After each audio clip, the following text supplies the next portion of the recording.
Assalamualaikum warahmatullahi wabarakatuh. Perkenalkan, nama saya Firda Aulia dari Prodi PGMI semester 2. Di sini saya akan menerangkan materi tentang pengertian, pengamatan, tanggapan, dan persepsi. Langsung saja yang pertama yaitu pengertian pengamatan. Pengamatan adalah menunjukkan sebuah studi dilakukan dengan cara sistematis, terencana, dan tujuan yang tepat yang akan dicapai, dan mengamati dan merekam semua kejadian dan fenomena, dan mengacu pada masyarakat atau aturan dalam penelitian atau karya ilmiah. Yang kedua yaitu tanggapan. Tanggapan merupakan sebagai suatu pengalaman tentang objek atau hubungan yang diperoleh dengan menggunakan informasi dan menafsirkan pesan. Dengan kata lain, tanggapan atau persepsi adalah proses yang menyangkut masuknya pesan atau informasi ke dalam otak manusia. Yang ketiga yaitu persepsi. Persepsi adalah pengalaman tentang objek, peristiwa, atau hubungan-hubungan yang diperoleh dengan menyimpulkan informasi dan menafsirkan pesan. Selanjutnya yaitu perbedaan pengamatan, tanggapan, dan persepsi. Yang pertama, perbedaan pengamatan, yaitu satu, berfokus pada pengumpulan informasi mentah melalui indera. Yang kedua, merupakan tahap awal memahami dunia. Yang ketiga, pasif dan melibatkan sedikit interpretasi. Selanjutnya, perbedaan tanggapan, yaitu ada tiga. Yang pertama, melibatkan reaksi terhadap stimulus yang telah diamati. Yang kedua, lebih aktif daripada pengamatan dan memerlukan interpretasi. Yang ketiga, ditentukan oleh persepsi dan faktor internal lainnya. Perbedaan persepsi ada tiga. Satu, merupakan proses mengolah dan menginterpretasikan informasi yang diamati. Dua, tahap paling kompleks yang melibatkan organisasi, integrasi, dan interferensi. Tiga, dipengaruhi oleh pengetahuan, pengalaman, dan ekspektasi individu. Faktor-faktor yang mempengaruhi ada dua, faktor internal dan faktor eksternal. Faktor internal diantaranya satu, karakteristik individu. Yang kedua, jenis kelamin. Yang ketiga, kepribadian. Yang keempat, kebutuhan dan motivasi. Yang kelima, emosi. Yang keenam, pengalaman dan pengetahuan. Yang faktor eksternal ada dua, yaitu satu, stimulus atau objek yang diterima. Yang kedua, konteks atau situasi. Selanjutnya yaitu isu-isu yang terkait mengenai gangguan mental yang ada di dalam lingkungan masyarakat. Satu yaitu stigma dan diskriminasi. Banyak individu dengan gangguan mental menghadapi stigma dan diskriminasi yang dapat menghambat akses mereka ke layanan kesehatan, pekerjaan, dan interaksi sosial.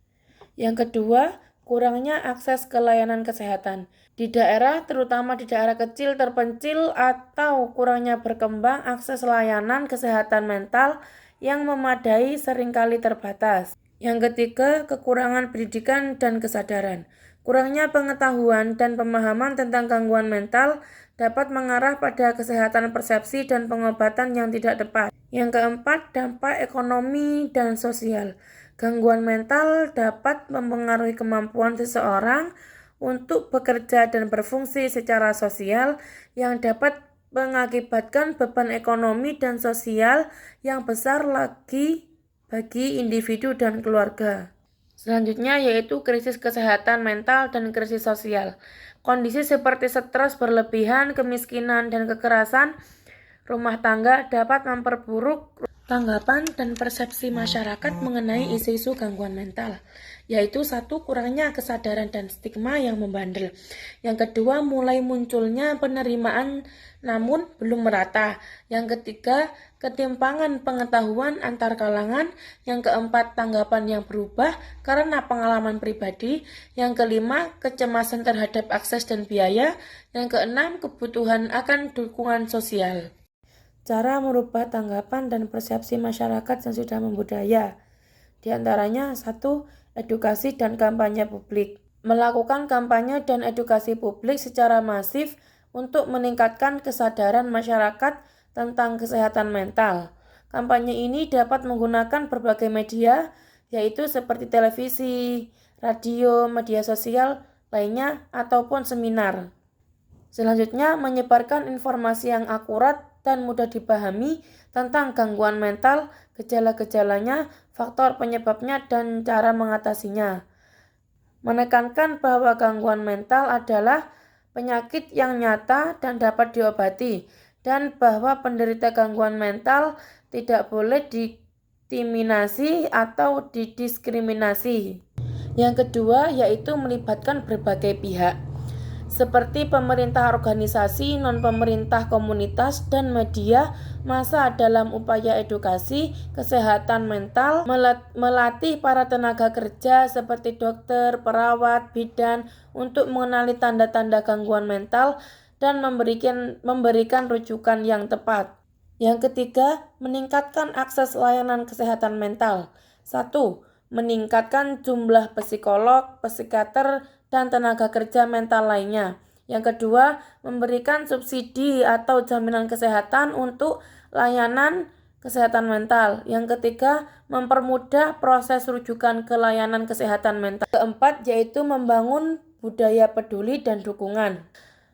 Mendorong masyarakat untuk lebih terbuka dan toleran terhadap isu-isu kesehatan mental, sebab dengan lebih besarnya rasa toleransi kita terhadap sesama manusia, dapat membangun budaya rasa untuk saling mendukung dan gotong royong dalam membantu para pengidap gangguan mental. Dan juga lebih mendorong masyarakat untuk tidak menyalahkan atau menghakimi penderitaan gangguan mental, sehingga hal tersebut dapat menciptakan lingkungan yang aman dan nyaman.